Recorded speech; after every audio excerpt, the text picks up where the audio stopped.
warahmatullahi wabarakatuh. Waalaikumsalam Selamat warahmatullahi wabarakatuh. selamat siang Bapak Ibu. Alhamdulillah kita sudah masuk di sesi materi yang kedua Bapak Ibu ya di hari pertama pelatihan. Untuk sesi materi selanjutnya adalah materi konsep halal haram menurut Al-Quran dan Sunnah dan juga fatwa-fatwa MUI. Untuk materi ini akan disampaikan oleh narasumber Bapak Dr. Kiai Haji Arwani Sairozi, LCMA. Beliau adalah salah satu anggota Komisi Fatwa MUI Pusat, ya, dan juga beliau merupakan Dewan Pengasuh Ponpes As-Salafi di Cirebon. Eh, untuk sesi materi yang kedua tadi sudah disampaikan oleh Ibu Elia akan berakhir sampai dengan pukul 14.15 ya. Mohon izin Pak Yai. Nanti mungkin bisa disampaikan dulu materinya. Nanti di akhir sesi Baik, bisa melakukan sesi tanya jawab ya Bapak Ibu seperti dengan materi sebelumnya. Silakan Bapak Ibu berdiskusi, silakan Bapak Ibu bertanya ya jika ada hal yang ingin ditanyakan atau didiskusikan dengan Pak Kiai. Silakan resen terlebih dahulu. Nanti akan saya persilahkan Bapak Ibu untuk melakukan pertanyaan atau juga Bapak Ibu bisa drop pertanyaan di kolom chat. Nanti saya akan membantu untuk menyampaikan langsung kepada Pak Yai. Baik, untuk mempersingkat waktu, Pak Yai, untuk materi, apakah dari saya yang akan ini share screen atau dari Pak Yai? nanti dari saya Bu Aulia. Baik, nanti. Saya Baik, share. baik Pak Yai. Dipersilakan Pak Yai untuk bisa memulai materinya.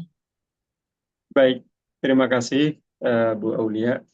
Assalamualaikum warahmatullahi wabarakatuh. Waalaikumsalam. Hamdan wa syukran lillah, salatan wa salaman ala rasulillah, Sayyidina Muhammadin ibn Abdillah, wa ala alihi wa ashabihi wa mawalah, wa la hawla wa la quwata illa billah, amma ba'd. Yang saya hormati Direktur Halal Institute beserta kepengurusan, dan yang saya hormati Ibu fasilitator Ibu Aulia pada sesi hari ini, serta yang saya hormati Bapak Ibu para peserta pelatihan penyelia halal. Alhamdulillah pada siang hari ini kita dapat berjumpa dalam sesi pembahasan tentang konsep halal haram dan fatwa Majelis Ulama Indonesia terkait dengan makanan, minuman, obat-obatan, kosmetik, dan jasa.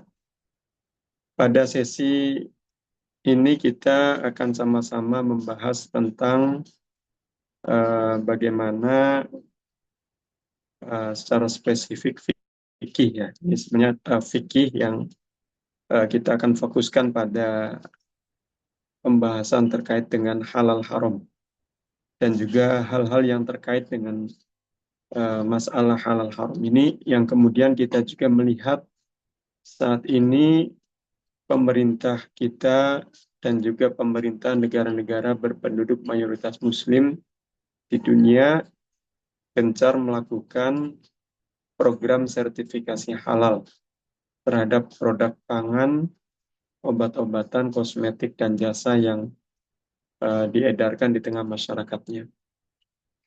Berbicara tentang halal haram, uh, tentu uh, ini adalah satu kewajiban ajaran agama yang harus kita perhatikan dan kita aplikasikan dalam kehidupan keseharian.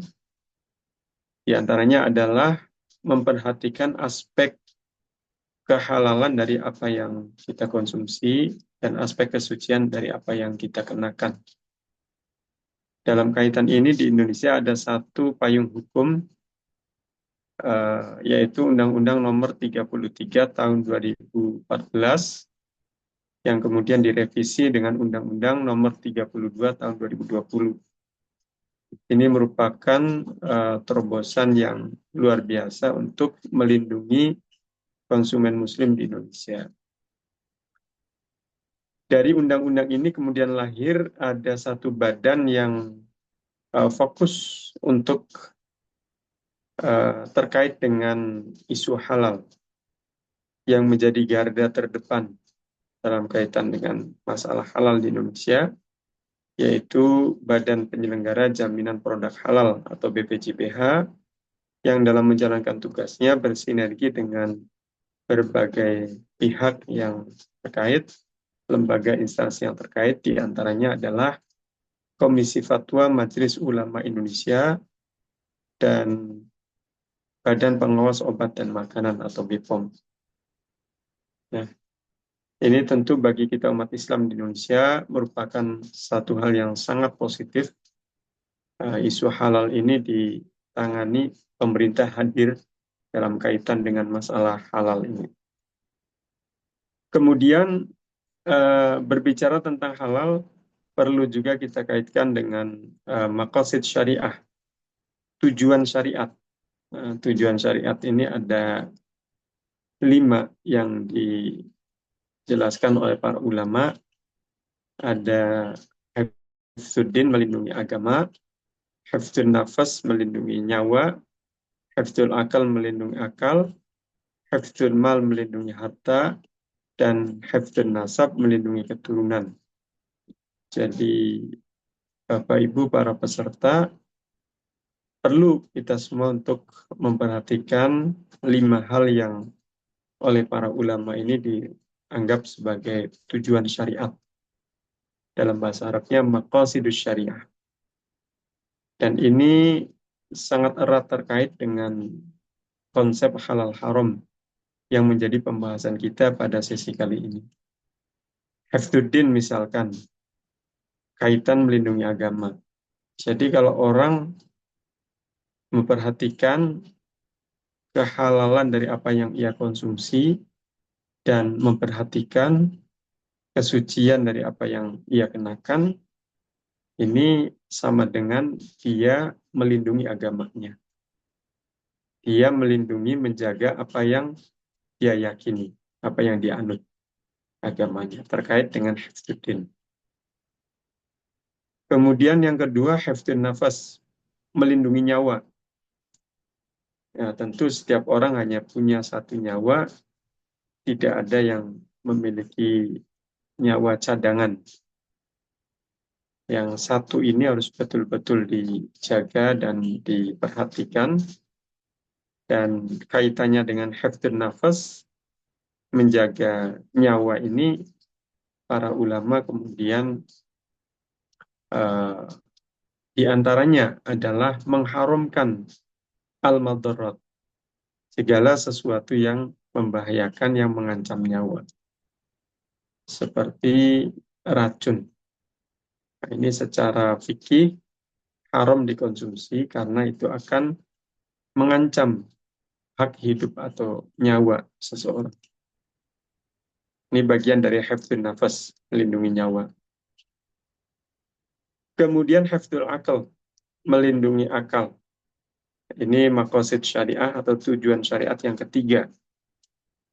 Jadi akal ini menjadi titik istimewa manusia dibanding dengan makhluk Allah yang lainnya. Nah, dengan akal ini manusia bisa melakukan banyak terobosan, melakukan inovasi, mengeksploitasi, bahkan menaklukkan makhluk Allah yang lainnya. Ini dengan kecerdasan akalnya. Makanya dalam bahasa Al-Quran ada ayat laqad khalaqnal insana fi ahsani taqwim. Manusia ini diciptakan dalam bentuk yang paripurna, yang sempurna. Nah, ini dalam kesempurnaan manusia itu diantaranya adalah karena akalnya tadi. Makanya akal ini harus betul-betul dijaga. Jangan sampai tidak bisa berfungsi secara maksimal atau bahkan tidak berfungsi sama sekali. Nah, kaitannya dengan hifdzun nafas, para ulama mengharamkan al-muskirat, segala sesuatu yang memabukkan, baik itu benda cair ataupun benda padat. Benda cair seperti minuman-minuman yang memabukkan dengan berbagai jenis dan mereknya. Kemudian benda padat seperti ganja, opium, dan yang lainnya. Ini semua diharamkan karena ada unsur iskar memabukkan, yang nanti kaitannya dengan hifdzul akal, keharusan untuk menjaga fungsi akal. Kemudian yang keempat, hifdzul mal, melindungi harta. Jadi harta yang kita miliki ini sesedikit apapun, sebanyak apapun, dalam mentasarrufkannya itu harus memperhatikan kaedah at-tawassut, moderat dalam mentasarrufkan harta. Tidak ada unsur israf dan takdir. Tidak ada israf boros, takdir pelit. Nah, ini harus menjadi kaidah kita dalam mentasarrufkan harta. Makanya kaitan dengan pentasarrufan harta ini ya sesuai dengan kebutuhan, tidak sesuai dengan keinginan. Artinya kalau kebutuhan berapapun angkanya, kita perjuangkan dan kita tasarrufkan. Tapi kalau keinginan, sesedikit apapun nilainya, nominalnya, harus kita pertimbangkan secara matang terlebih dahulu sebelum kita mentasarrufkannya. Apakah perlu kita tasarrufkan atau tidak perlu kita tasarrufkan. Nah, ini kaitan dengan kaidah mentasarrufkan harta, menggunakan harta yang kita miliki. Makanya pembahasan tentang konsep halal haram ini kalau kita kaitkan dengan hifdzul mal, melindungi harta, nanti bisa saja ada satu contoh, misalkan orang mengkonsumsi makanan, misalkan menu makan siang, yang menunya itu halal, bahkan sudah bersertifikat halal, tapi hukumnya itu berubah menjadi haram. Nah, itu bisa terjadi seperti itu, misalkan karena ada unsur israf, menghambur-hamburkan harta.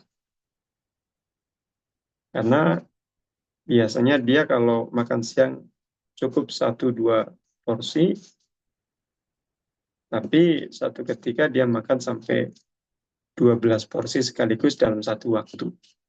Nah, ini ada satu unsur yang menjadikan haram, yaitu israf, menghambur-hamburkan harta.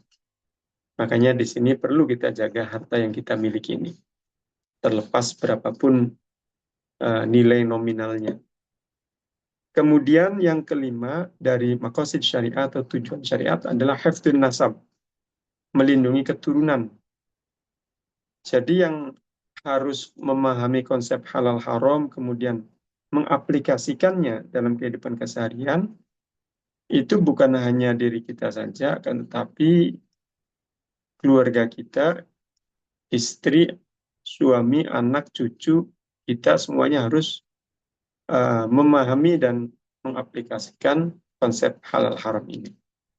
Sehingga betul-betul kita sekeluarga itu memperhatikan aspek kehalalan yang kita konsumsi dan aspek kesucian yang kita kenakan. Dalam kaitan dengan hifdzun nasab ini ada satu hadis Rasulullah SAW yang menjelaskan bahwa apa yang dikonsumsi oleh seseorang itu bukan hanya sebatas menghilangkan lapar dahaga saja, akan tetapi apa yang dikonsumsi itu akan menjadi bagian dari darah yang mengalir dalam tubuh dan itu akan mempengaruhi karakter dan tabiat seseorang. Artinya baik buruknya tabiat atau karakter seseorang itu bisa dipengaruhi oleh apa yang ia konsumsi. Jadi kalau yang dikonsumsi itu kebanyakan sesuatu yang haram, nah ini berpotensi menjadi pribadi yang buruk. Kalau yang dikonsumsi itu sesuatu yang halal dan mayoritas perkara yang halal atau selalu yang halal, maka berpotensi menjadi pribadi yang baik. Nah, ini kaitan dengan hifdzun nasab tadi. Jadi ada lima maqasid syariat atau tujuan syariat yang dijelaskan oleh para ulama, dan ini terkait dengan pembahasan kita tentang konsep halal dan haram. Tadi ada hifdzuddin, melindungi agama; hifdzun nafas, melindungi nyawa; hifdzul akal, melindungi akal; hifdzul mal, melindungi harta; dan hifdzun nasab, melindungi keturunan. Kemudian masih kaitan dengan kaidah maqasid syariah. Ada kaidah maqasid syariah di sini diantaranya bahwa setiap hukum Islam itu mempunyai tujuan syariat. Yang tujuannya ini bisa hal detail atau hal global. Nah, contoh misalkan tujuan wajibnya zakat fitrah misalkan, atau zakat secara umum, adalah untuk mensucikan jiwa dan harta. Jadi kalau zakat fitrah itu kan di malam Idul Fitri, kita yang sudah dewasa atau masih anak-anak, bahkan baru lahir sekalipun, masih bayi, kalau memang orang tuanya itu mampu itu dalam arti dia mempunyai bekal makan cukup untuk sehari semalam dan masih ada lebihnya. Nah, maka lebihnya ini harus ditasorkan untuk zakat fitrah pada malam hari itu. Nah, zakat fitrah mengeluarkan makanan pokok, ya, bisa beras atau jagung atau gandum, atau saat ini bisa berupa uang dengan nominal yang sudah ditentukan. Nah, ini tujuannya adalah untuk mensucikan jiwa dan harta. Kemudian kaidah maqasid syariah yang kedua tentang hierarki kemaslahatan. Ada daruriyat primer, hajiyat sekunder, dan tahsiniyat tersier. Daruriyat primer, hajiyat sekunder, dan tahsiniyat tersier. Nah, kalau yang daruriyat ini sesuatu yang harus dipenuhi. Jika tidak dipenuhi, akibatnya fatal. Kalau yang hajiyat, sesuatu yang sebaiknya dipenuhi, kalau tidak dipenuhi ya menjadikan hidup tidak nyaman. Kemudian yang tahsiniyat, tersier, ini sebagai pelengkap atau penyempurna saja. Doruriyat, primer, hajiyat sekunder, dan tahsiniyat tersier ini kalau kita contohkan dalam kehidupan kita keseharian, misalkan kaitan dengan makanan, apa yang kita konsumsi sehari-hari. Yang doruriyat ini contohnya seperti karbo, bisa berupa nasi atau gandum atau sagu atau jagung. Nah, ini kategorinya adalah doruriyat primer.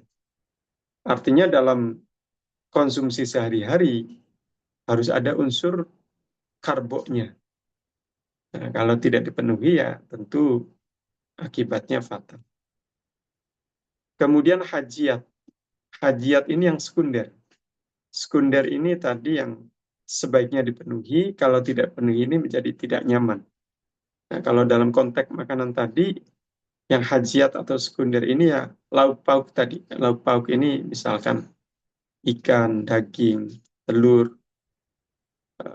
tahu tempe, sayuran, kemudian buah misalkan. Nah, ini semua adalah bagian dari hajiyat, bagian dari hajat yang sekunder. Artinya sebaiknya kita penuhi supaya standar kesehatannya ini terpenuhi, gizinya, proteinnya, higienisnya, dan seterusnya. Kemudian yang ketiga adalah tahsiniyat atau tersier. Nah, ini sebagai pelengkap saja nih Bapak Ibu. Sebagai pelengkap dari doruriyat primer dan hajat sekunder. Kalau dalam konteks makanan yang kita konsumsi, ya misalkan sambal kerupuk, kemudian saus, kecap. Nah, ini semua bagian dari tahsiniyat atau tersier. untuk menjadikan makan lebih lezat atau lebih lahap. Nah, ini ada tadi ada bawang gorengnya, ada sambelnya dan seterusnya. Nah, dengan 3 hierarki kemaslahatan ini, daruriyat primer, hajiyat sekunder, dan tahsiniyat tersier, kita perlu untuk memperhatikan skala prioritas dari apa yang kita hadapi sehari-hari. Jadi kalau daruriyat primer ya kita perjuangkan maksimal, hajiyat sekunder ya harus kita betul-betul perhatikan, tahsiniyat tersier ya sebagai pelengkap saja. Jangan kemudian pola pikirnya jungkir balik, yang tahsiniyat tersier diperjuangkan, sementara yang daruriyat primer atau hajiyat sekunder dinomor sekiankan. Nah, ini tentang hierarki kemaslahatan. Kemudian contoh kaidah maqasid yang ketiga adalah konsep maslahat dan mafsadat. Nah, ini menjadi pertimbangan para ulama ketika melakukan istinbatul ahkam asy-syar'iyyah, ketika mengambil kesimpulan hukum fikih terkait apapun, bahkan juga ketika misalkan memproses fatwa produk halal. Nah, ini nanti di antara yang menjadi aspek pertimbangannya adalah konsep maslahat dan mafsadat. Tentu ini menjadi domain para ulama. Bapak Ibu para peserta yang saya hormati, kemudian berikutnya adalah tentang al-ahkam asy-syar'iyyah, hukum syar'i. Ada 5 hukum syar'i yang dijelaskan oleh para ulama. Saya kira Ibu Bapak para peserta sudah sangat memahami, ini sangat familiar, yang merupakan al-ahkam asy-syar'iyyah, hukum-hukum syar'i. Yang pertama, wajib. Yang kedua, sunnah. Yang ketiga, haram. Yang keempat, makruh. Dan yang kelima, mubah. Wajib, sunnah, haram, makruh, dan mubah. Nah, wajib ini harus mengerjakan, harus dikerjakan. Kalau tidak dikerjakan, sengaja, sadar, tidak ada uzur, maka secara fikih hukumnya berdosa. Ini yang wajib. Contoh yang wajib, puasa di bulan suci Ramadan. 1 bulan penuh, di waktu tertentu, umat Islam harus berpuasa, menahan lapar dahaga, tidak makan minum. Selama 1 bulan, di waktu tertentu. Nah, ini hukumnya wajib.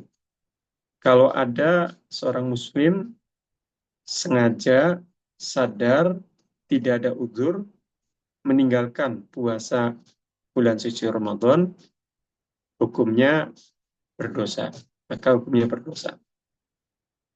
Yang kedua, sunnah. Sunnah ini anjuran mengerjakan. Hanya sebatas anjuran. Tidak seperti wajib yang statusnya itu sebuah keharusan. Nah, yang sunnah ini di antara contohnya adalah mengawali buka puasa dengan mengkonsumsi sesuatu yang rasanya manis. Nah, ini hukumnya sunnah. Makanya buah kurma ketika bulan suci Ramadan diburu oleh banyak orang untuk takjil, ya, untuk mengawali buka puasa. Karena ini bagian dari kesunahan. Walaupun sebenarnya ya takjil ini tidak harus dengan buah kurma saja, artinya bisa dengan yang lainnya yang rasanya manis juga boleh. Ada minuman sirup misalkan, atau ada dodol yang rasanya manis misalkan, atau ada apapun yang rasanya manis, kolak pisang, kolak labu, dan seterusnya. Nah, ini juga bagian dari kesunahan. Jadi mengawali buka puasa dengan makanan yang rasanya manis. Yang ketiga, dari hukum syar'i adalah haram. Haram ini harus meninggalkan. Kebalikannya wajib. Kalau wajib harus mengerjakan, haram wajib meninggalkan. Nah, para ulama memberikan contoh haram ini diantaranya mengkonsumsi sesuatu yang najis. Hukumnya haram, bangkai haram dikonsumsi. Atau mengkonsumsi sesuatu yang memabukkan, itu juga hukumnya haram. Nah, haram ini kan harus ditinggalkan. Balikannya wajib. Kalau ada orang melakukan yang haram, sengaja, sadar, tidak ada udzur, ya hukumnya berdosa. Kemudian makruh. Makruh ini kebalikannya sunnah. Kalau haram kebalikannya wajib, makruh ini kebalikannya sunnah. Makruh ini anjuran untuk meninggalkan. Nah, tidak ada keharusan, tapi hanya sebatas anjuran untuk meninggalkan.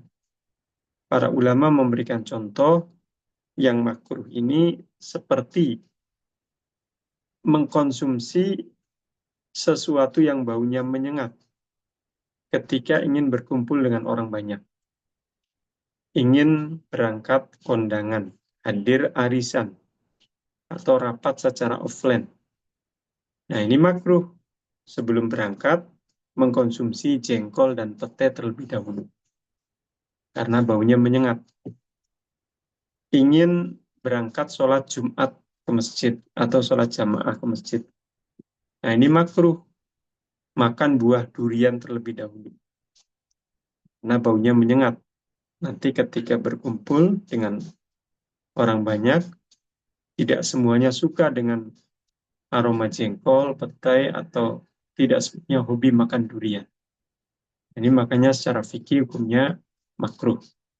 Dan makruh ini hanya sebatas anjuran untuk meninggalkan. Artinya kalau ada orang maksa tetap mengkonsumsi sesuatu yang baunya menyengat ketika ingin berkumpul dengan orang banyak, ya tidak berdosa. Itu yang makruh. Kemudian yang kelima, hukum mubah. Mubah ini netral. Kalau istilah di kendaraan roda 4, Parsneleng itu gigi tidak maju, tidak mundur, tapi dalam posisi netral. Artinya mubah ini tidak ada keharusan atau anjuran, baik untuk mengerjakan ataupun meninggalkan.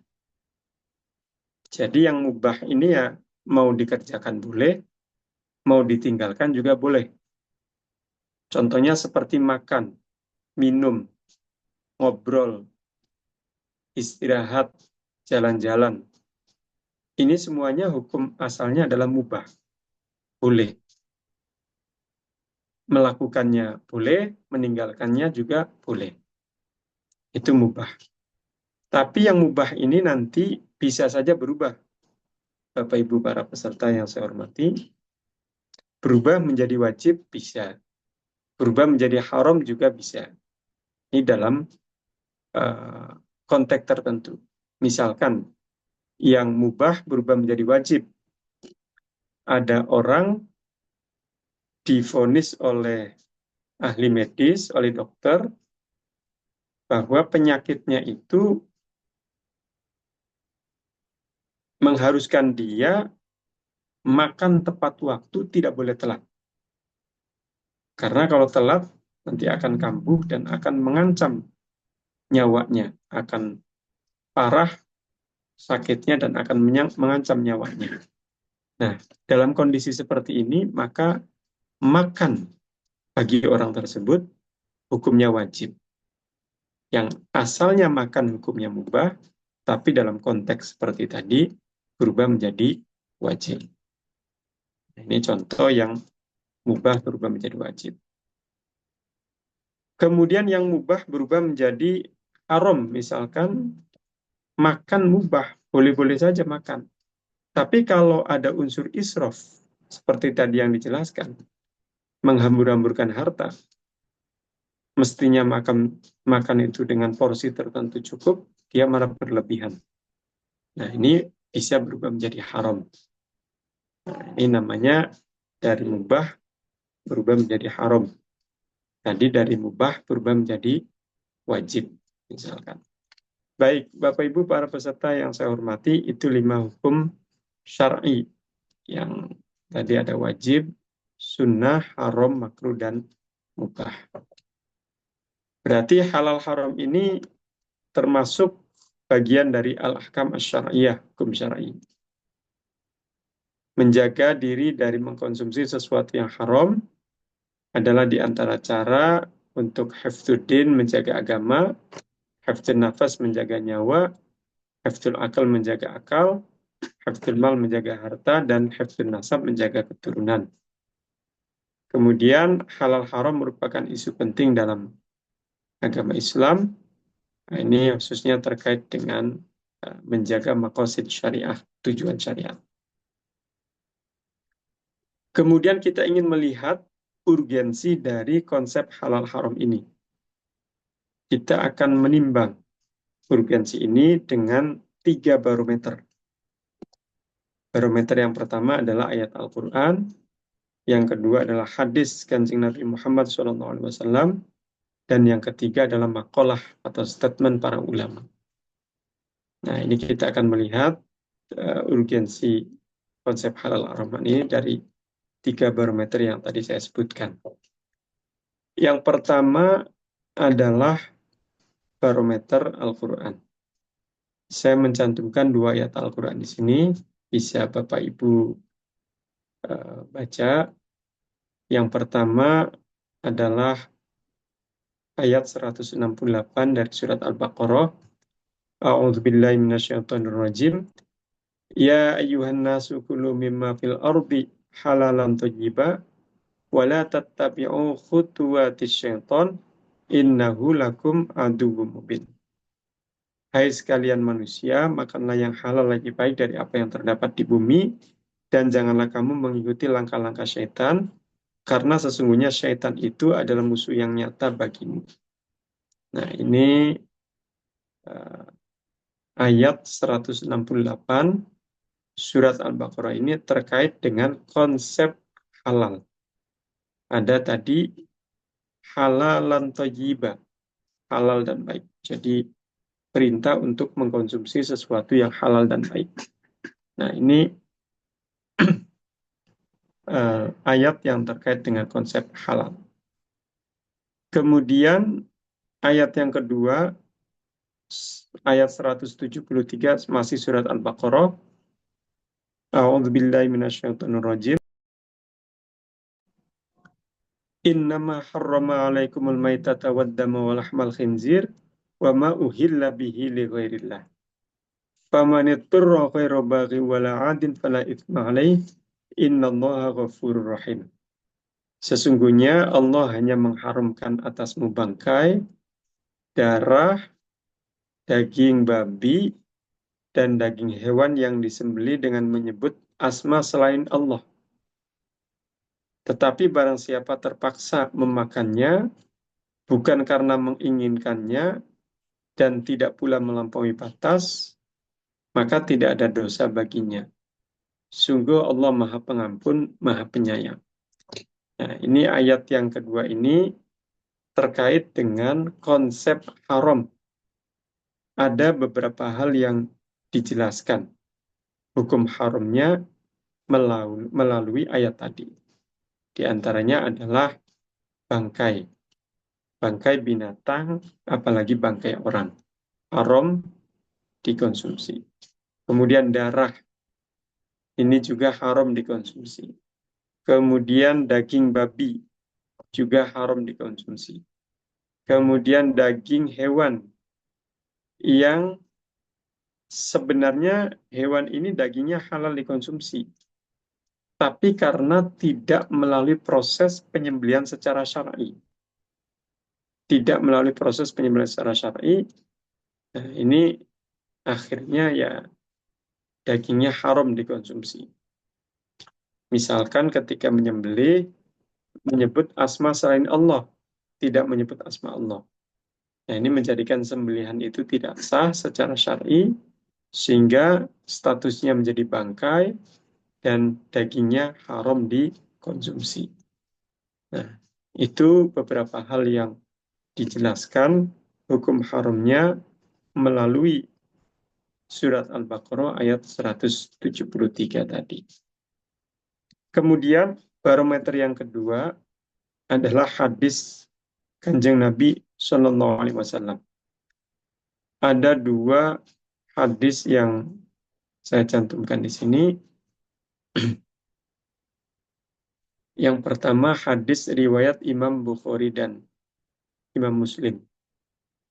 Innal halala bayyinun wa innal harama bayyinun wa bainahuma umurun mushtabihatun la ya'lamuhunna katsirun minan nas. Famanittaqa asy-syubuhat faqad istabra'a lidinihi wa 'irdihi wa man waqa'a fis-syubuhat waqa'a fil haram. Sesungguhnya perkara halal itu telah jelas dan perkara yang haram itu juga telah jelas. Di antara keduanya terdapat perkara-perkara yang samar, tidak diketahui oleh mayoritas orang. Barang siapa yang menjaga diri dari perkara-perkara samar tersebut, maka dia telah menjaga kesucian agama dan kehormatannya. Barang siapa yang terjatuh ke dalam perkara yang syubhat, maka dia telah terjatuh kepada perkara haram. Nah, ini kaitan dengan hadis yang pertama, hadis yang tadi menjelaskan bahwa perkara halal itu jelas, perkara haram juga jelas, dan di antara keduanya ada umurun mustabihatun, hal-hal yang samar, yang jarang dipahami oleh kebanyakan orang. Nah, yang samar ini nanti menjadi domainnya para ulama untuk dikaji secara mendalam. Apakah nanti akan disamakan dengan perkara yang haram atau akan disamakan dengan perkara yang halal. Nah, itu tentu akan dibahas secara komprehensif oleh para ulama dari berbagai aspeknya. Yang terpenting bahwa hadis innal halala bayyinun wa innal harama bayyinun wa bainahuma umurun mustabihatun ini adalah hadis yang menjadi inspirasi utama adanya program sertifikasi halal yang sekarang gencar dilakukan baik di negara kita maupun di negara-negara yang berpenduduk mayoritas muslim lainnya. Jadi dengan adanya logo atau sertifikat halal pada kemasan produk, pangan, minuman, obat-obatan, kosmetik, dan seterusnya, kita akan menjadi terbantu untuk mengidentifikasi. Jadi siapapun akan mudah untuk mengidentifikasi bahwa makanan mana yang layak dikonsumsi sesuai dengan koridor syar'i. Sekalipun orang awam, kalau melihat ada logo sertifikat halal ini, ya tentu akan mudah mengidentifikasi, akan mampu mengidentifikasi, oh ini makanan yang halal sesuai koridor syar'i, karena sudah ada logo halalnya dari BPJPH, misalkan kalau di Indonesia. Nah, itu inspirasinya adalah dari hadis innal halal bayyinun wa innal harama bayyinun. Yang halal jelas, yang haram jelas. Nah, ini artinya semuanya harus jelas. Dengan adanya sertifikat halal tadi, menjadikan orang siapapun mudah untuk mengidentifikasi makanan-makanan yang sesuai dengan koridor syar'i. Kemudian hadis yang kedua, hadis riwayat Imam Muslim, kullu dzinabin minas sibai wa kullu dzi mikhlabin minat thairi haramun. Setiap hewan buas yang bertaring dan unggas bercakar tajam hukumnya haram.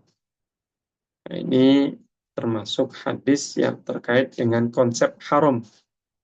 Tadi ada ayat yang terkait dengan konsep haram. Nah, ini di antara hadis yang terkait dengan konsep haram. Jadi, hewan buas yang bertaring dan unggas bercakar tajam, itu hukumnya haram dikonsumsi. Nah, ini tentu uh, kalau ibu bapak para peserta menelaah lebih jauh, menelaah lebih jauh lagi uh, dalam Al-Quran ataupun hadis yang sesuai ya Al-Quran maupun hadis yang terkait dengan konsep halal haram ini pasti akan menemukan lebih banyak lagi ayat Al-Quran maupun hadis yang terkait dengan konsep halal haram. Jadi dua ayat Al-Quran dan dua hadis Nabi yang saya cantumkan di sini hanya sebagai contoh saja. Ini tentu lebih banyak lagi jika ditelaah lebih lanjut. Kemudian barometer yang ketiga adalah maqalah ulama atau statement ulama. Ada tiga kaidah fikih yang saya cantumkan di sini. Jadi kaidah fikih ini adalah maqalah ulama, statement ulama. Yang pertama, al-aslu fil asya'i an-nafi'ati al-ibahatu wal aslu fil asya'i ad-darrati at-tahrimu. Hukum asal sesuatu yang bermanfaat adalah halal dan hukum asal sesuatu yang berbahaya adalah haram. Nah, ini kaidah terkait saya kira kaidah fundamental, kaidah fikih yang cakupannya ini luas ya. Jadi apapun yang bermanfaat ya itu hukum asalnya halal. Apapun yang berbahaya itu hukum asalnya haram. Nah itu. Kemudian kaidah yang kedua, kaidah fikih yang kedua, ad-daruratu tubihul mahdurat. Keadaan darurat membolehkan kita untuk mengkonsumsi atau melakukan sesuatu yang diharamkan. Nah, ini konteksnya adalah darurat. Jadi keadaan darurat ya kita apa kita boleh mengkonsumsi atau boleh melakukan sesuatu yang diharamkan. Tapi ya tentu disesuaikan dengan tingkat kedaruratannya, tidak berlebihan. Makanya kalau ada orang lagi makan kemudian tersedak, tidak bisa menelan, jangankan menelan, bernafas saja tidak bisa. Nah, ini segera harus ditangani. Jangan dibiarkan saja karena tersedak ini mengancam nyawa seseorang karena tidak bisa bernafas. Dia harus segera minum air. Nah, kalau misalkan ketika kejadian tersedak, kemudian di sekitarnya itu tidak ada air yang halal, tidak ada air yang suci yang boleh dikonsumsi, maka apapun air yang ada di sekitarnya, boleh dia minum, walaupun itu najis atau haram, dalam rangka untuk menghilangkan keadaan darurat tersedak tadi, untuk menyelamatkan nyawanya yang terancam karena tidak bisa bernafas. Nah, ini tentu konteksnya adalah darurat. Kemudian kaidah yang ketiga adalah idzastam al halal wal haramu ghulibal haram. Jika perkara halal dan perkara haram berkumpul, maka yang dimenangkan adalah perkara yang haram. Nah, ini kaidah fikih. Gimana nih maksud dari kaidah ini? Maksudnya adalah kita lihat dalam contoh misalkan ada orang punya potongan daging ayam hasil sembelihan secara syar'i. Artinya dagingnya ini halal. Rencananya mau dimasak dan dikonsumsi. Pada saat yang sama, dia juga punya potongan daging ayam, bangkai, mati. Kemudian dipotong-potong, tujuannya untuk pakan ternak atau untuk pupuk kandang. Nah, ayam yang kedua tadi adalah bangkai. Statusnya haram dikonsumsi. Makanya untuk pupuk kandang atau pakan ternak. Nah, sebelum diproses, ternyata dua jenis atau dua macam potongan daging ayam tadi itu tercampur. Tercampur yang tragisnya itu pemiliknya tidak mampu untuk membedakan mana potongan daging ayam yang halal, rencananya mau dimasak dan dikonsumsi, mana potongan daging ayam yang haram, yang rencananya untuk pakan ternak atau pupuk kandang tadi. Tercampur, dan tragisnya lagi tidak mampu untuk membedakan. Ya, ini dalam kondisi seperti ini maka berlakulah kaidah fikih idza istamal halal wal haram hulibal haram. Jika perkara halal dan perkara haram berkumpul, maka yang dimenangkan adalah perkara yang haram. Maka seluruh potongan daging ayam tadi dihukumi haram dikonsumsi. Karena pemiliknya tidak mampu untuk membedakan mana yang potongan daging ayam hasil sembelihan syar'i yang halal, mana potongan daging ayam yang bangkai tadi yang haram tadi. Nah, ini 3 kaidah fikih yang tentu ini adalah makalah atau statement ulama yang terkait dengan urgensi halal haram. Nah, 3 ini hanya contoh saja, Ibu Bapak para peserta. Artinya kalau para peserta menelaah lebih jauh, mencari kaidah-kaidah fikih yang terkait dengan konsep halal haram, maka pasti akan menemukan lebih banyak lagi. Baik, Bapak Ibu para peserta yang saya hormati, kemudian ada makanan yang halalan thayyibah. Tadi dijelaskan dalam ayat Al-Quran surat Al-Baqarah, ada perintah untuk mengkonsumsi makanan yang halal dan baik. Ini juga ada ayat 88 surat Al-Ma'idah yang terkait dengan halalan thayyibah juga. Nah, ini ada wa kulu mimma razaqakumullahu halalan thayyibah wattaqullaha alladzi antum bihi mu'minun. Dan makanlah dari apa yang telah diberikan Allah kepadamu sebagai rezeki yang halal dan baik. Dan bertakwalah kepada Allah yang kamu beriman kepadanya. Artinya, halalan thayyibah ini menjadi target utama. Jadi, kita kalau bisa ya ketika mengkonsumsi sesuatu itu kira-kira targetnya itu halalan thayyibah. Bukan hanya sekedar halal, tapi juga thayyib. Halal dan baik. Walaupun sebenarnya dengan halal saja ya sudah cukup. Tapi level yang tertinggi, yang luar biasa ya ketika halalan thayyibah. Jadi istilah halal adalah jenis makanan yang boleh dikonsumsi, tidak diharamkan. Sesuai dengan koridor syar'i. Sementara istilah thayyib adalah jenis makanan yang bisa dinikmati, memberikan manfaat, kemudian memenuhi standar kesehatan, gizinya, proteinnya, higienisnya, dan tidak madharat bagi kesehatan fisik dan psikis, serta didapatkan dengan cara yang elegan. Nah, ini kita lihat nanti di contoh ini supaya lebih jelas.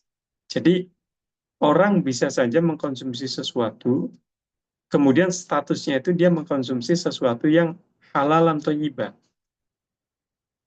Atau orang mengkonsumsi sesuatu, nah statusnya sesuatu tadi, misalkan halalan ghairu thayyib, halal tidak baik. Atau bisa juga dia mengkonsumsi sesuatu, hukumnya itu haram. Jadi ada kalanya haram, ada kalanya halalan thayyibah, ada kalanya halalan ghairu thayyib. Nah, kalau yang halalan thayyibah, misalkan ada orang makan kue, kue ini didapat dengan cara yang elegan. Dia bikin sendiri, atau dia membeli dari satu toko, satu tempat, atau dia diberi dari orang lain, kemudian dia makan, dan kondisi kuenya masih layak untuk dikonsumsi. Kemudian dia makan, nah ini statusnya halalan thayyibah. Nah, contoh yang halalan ghairu thayyib, halal tapi tidak baik.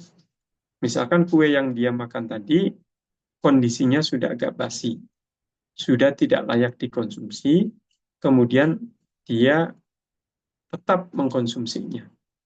Nah, ini statusnya halalan ghairu thayyib. Halal tapi tidak baik. Bisa saja setelah dia makan, kemudian ada imbas negatifnya bagi kesehatan, perutnya agak mual, kepalanya agak pening, dan seterusnya. Atau misalkan kondisi kuenya itu masih layak dikonsumsi, tapi cara mendapatkannya itu tidak elegan. Misalkan dia mendapatkannya itu dengan minta dari teman atau saudaranya secara paksa. Jadi mintanya itu maksa, sehingga diberikan tidak sepenuh hati. Nah, dengan ngosok akhirnya diberikan. Kemudian dimakan oleh yang minta tadi. Nah, ini bisa jadi ya, statusnya itu adalah halalan wairu thayyib. Halal tapi tidak baik. Kalau mencuri kan haram ya beda. Ini sih minta tapi secara paksa misalnya. Nah, itu terkait dengan halalan thayyib. Baik, Bapak Ibu para peserta yang saya hormati, kemudian ada sebab keharaman sesuatu. Ini beberapa sebab yang menjadikan sesuatu itu haram dikonsumsi. Yang saya cantumkan di sini ada 6.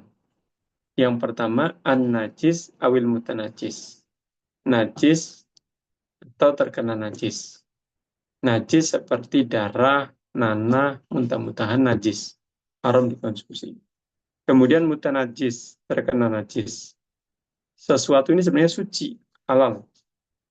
Tapi kemudian terkontaminasi najis. Nah, dalam keadaan terkena najis, belum dibersihkan dengan air disiram dibilas, itu hukumnya haram dikonsumsi. Tapi kalau terkena najis kemudian disucikan, dibilas dengan air sampai bersih, suci kembali, maka hukumnya kembali halal dikonsumsi. Nah, contoh misalkan yang mutanajis, yang terkena najis, misalkan ada orang mau makan buah apel. Nah, ini buah apel ini kan suci dan halal nih. Tapi sebelum dimakan, buah apel tadi jatuh. Jatuh kemudian menimpa kotoran binatang. Nah, dalam keadaan buah apel ini terkena kotoran binatang, belum disucikan kembali, maka hukumnya haram dikonsumsi. Tapi kalau buah apel yang terkena kotoran binatang ini kemudian dibilas dengan air, disucikan kembali, dan suci kembali, maka kembali halal dikonsumsi. Kemudian yang kedua adalah al-qadar awil khobath, kotor dan jijik. Seperti kecoa dan belatung. Nah, ini kotor dan jijik. Hukumnya haram dikonsumsi. Kemudian yang berikutnya adalah ad-doror, membahayakan. Seperti racun. Nah, ini haram dikonsumsi karena ada unsur ad-doror, membahayakan. Kemudian al-iskar, memabukkan. Seperti khamar, minuman yang memabukkan, atau narkoba, benda padat yang memabukkan. Nah, ini juga haram dikonsumsi. Kemudian al-muftarisah, binatang buas, seperti serigala, buaya, elang, burung gagak. Ini semua dagingnya haram dikonsumsi karena bagian dari al-muftarisah, binatang buas. Kemudian al-barmaiyah, binatang amfibi, seperti katak dan sesilia. Ini haram dikonsumsi. Nah, nanti yang menentukan seekor binatang itu amfibi atau bukan, kategori amfibi atau bukan, yaitu yang berhak menentukan adalah pakar binatang, bukan pakar hukum syar'i. Jadi kalau pakar fikih hanya mengikuti apa yang ditetapkan oleh pakar binatang, ketika mereka menetapkan bahwa binatang A, binatang B, ini kategorinya amfibi, maka secara fikih hukumnya haram dikonsumsi. Kalau kata pakar binatang menjelaskan bahwa binatang C, binatang D bukan amfibi, walaupun misalkan kelihatan sekilas keluar masuk darat dan air, ya maka secara fikih tidak serta-merta diterapkan hukum amfibi. Nah, itu terkait dengan al-barmaiyah atau binatang amfibi. Nah, ini beberapa hal yang dianggap sebagai sebab keharaman sesuatu. Kemudian ada suci najis. Nah, suci najis ini sangat erat terkait dengan pembahasan halal haram. Suci adalah keadaan tidak terkena najis dan atau tidak sedang berhadas, baik hadas kecil ataupun hadas besar. Najis adalah sesuatu yang kotor, yang mencegah keabsahan ibadah dan mencegah kehalalan sesuatu. mencegah keabsahan ibadah dan mencegah kehalalan sesuatu. Nah, ini yang najis. Najis ini sangat erat terkait dengan pembahasan kita tentang konsep halal haram. Nah, ini macamnya najis. Macamnya najis ini ada 3, ada mukhaffafah ringan, mutawasito sedang, dan mughalladhah berat. Ada yang ringan, sedang, dan berat. Najis mukhaffafah ringan yaitu air kencing bayi laki-laki belum genap usia 2 tahun, hanya mengkonsumsi air susu ibunya saja. Ini kategorinya najis mukhaffafah ringan. Nah, ini cara mensucikan satu objek yang terkena najis mukhaffafah. Misalkan lantai rumah kita terkena najis mukhaffafah ringan ini, maka cara mensucikannya cukup dengan menciprati air, tidak perlu menyiramkan air. Kalau kita siram air juga boleh, tapi dengan menciprati air pun sudah cukup. Nah, jadi misalkan lantai rumah kita kemudian terkena najis, air kencing bayi laki-laki yang belum genap usia 2 tahun, dan hanya mengkonsumsi air susu ibunya saja tadi. Nah, itu diciprati air. Tapi kalau masih ada ainun najasa, masih ada bentuk najisnya ya, masih ada air kencingnya ya, tentu dilap terlebih dahulu. Misalkan dilap dengan tisu atau dengan kain, setelah dilap, kemudian tidak ada airnya, baru kita ciprati dengan air. Ciprati dengan air, nah setelah itu dianggap sudah suci. Nah, itu najis mukhaffafah. Kemudian najis mutawasitoh, najis sedang. Nah, ini seperti kotoran hewan, tinja manusia, kemudian darah, nanah, dan seterusnya. Kebanyakan najis yang ada di sekitar kita, itu kategorinya adalah mutawasitoh, najis sedang. Nah, ini cara mensucikannya, jika ada satu objek terkena najis mutawasitoh, maka cara mensucikannya itu dengan cara menyiramkan air hingga ainun najasanya itu hilang. Kalau ada ainun najasa, bentuk najisnya, apa warnanya, apa baunya, atau rasanya itu hilang. Disiram dengan air secara bersih. Jadi kalau baju kita terkena najis mutawasito, ya harus dibilas dengan air sampai hilang ainun najasa tadi. Apa warnanya, atau bentuknya, atau rasanya. Kalau sudah kita lakukan hal tadi, ya maka dianggap suci. Kemudian yang ketiga adalah najis mughalladhah, najis berat. Najis berat ini najis yang berasal dari unsur anjing dan babi. Air liurnya, kotorannya, darahnya, dagingnya, dan seterusnya. Bahkan bersentuhan dengan anjing dan babi dalam keadaan basah, entah kitanya yang basah atau anjing babinya yang basah, itu termasuk kategori najis mughalladhah, najis berat. Najis mughalladhah, najis berat ini cara mensucikannya dengan 7 kali siraman, salah satunya dicampur dengan debu. Untuk mensucikan satu objek yang terkena najis mughalladhah atau najis berat. Misalkan piring, sendok, garpu, pisau terkena najis mughalladhah. Maka cara mensucikannya itu dengan 7 kali siraman, salah satunya dicampur dengan debu. Yang dicampur dengan debu ini bisa siraman yang pertama, atau siraman yang ke-7, atau siraman yang ke-5, atau siraman yang keberapapun. Pokoknya salah satu dari 7 siraman ini harus dicampur dengan debu. Nah, itu najis mughalladhah atau najis berat. Baik, Bapak Ibu para peserta yang saya hormati, kemudian ada najis yang ma'fun anhu. Najis ma'fun anhu ini najis yang dimaafkan. Najis yang dimaafkan. Ini maksudnya gimana? Jadi najis tapi tidak perlu disucikan lagi. Sudah dimaafkan. Nah, kurang lebih seperti itu. Jadi selain 3 macam najis, mukhaffafah ringan, mutawasito sedang, dan mughalladhah berat, juga ada istilah najis ma'fun anhu, najis yang dimaafkan.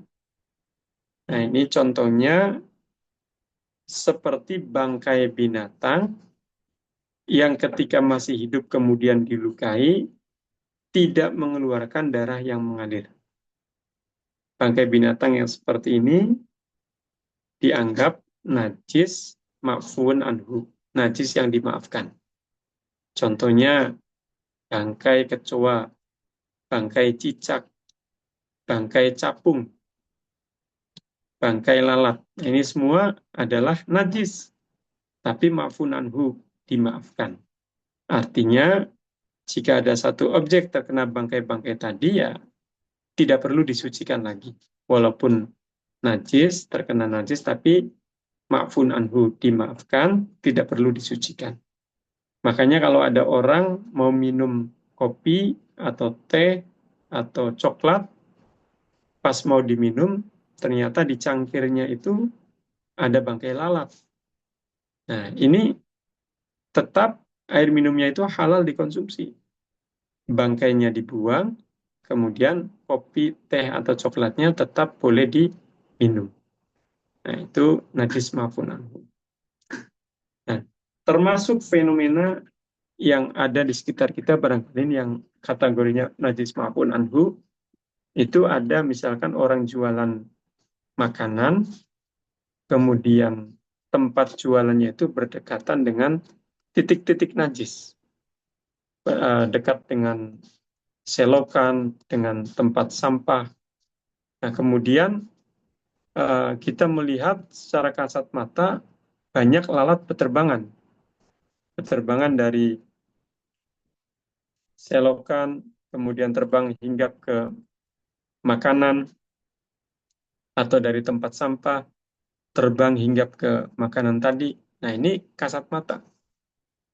Artinya apa? Itu sudah jelas najis. Lalat-lalat yang berterbangan tadi kemudian hinggap di makanan. Tapi karena sulit untuk dihindari, atau istilah fikihnya adalah umumul balwa, maka secara fikih oleh para ulama dianggap ma'fun anhu. Dianggap dimaafkan. Artinya apa? Kue-kue, gorengan, makanan yang tadi dihinggapi lalat yang berterbangan sana kemari dari selokan, dari tempat sampah tadi, itu tetap halal dikonsumsi, boleh dimakan. Nah, itu contoh, bagian dari contoh najis yang ma'fun anhu, yang dimaafkan. Baik, Bapak Ibu para peserta yang saya hormati, kemudian ada relasi antara suci najis dengan halal haram. Yang pertama, sesuatu yang halal dikonsumsi bisa menjadi haram jika mutanajis, terkena najis.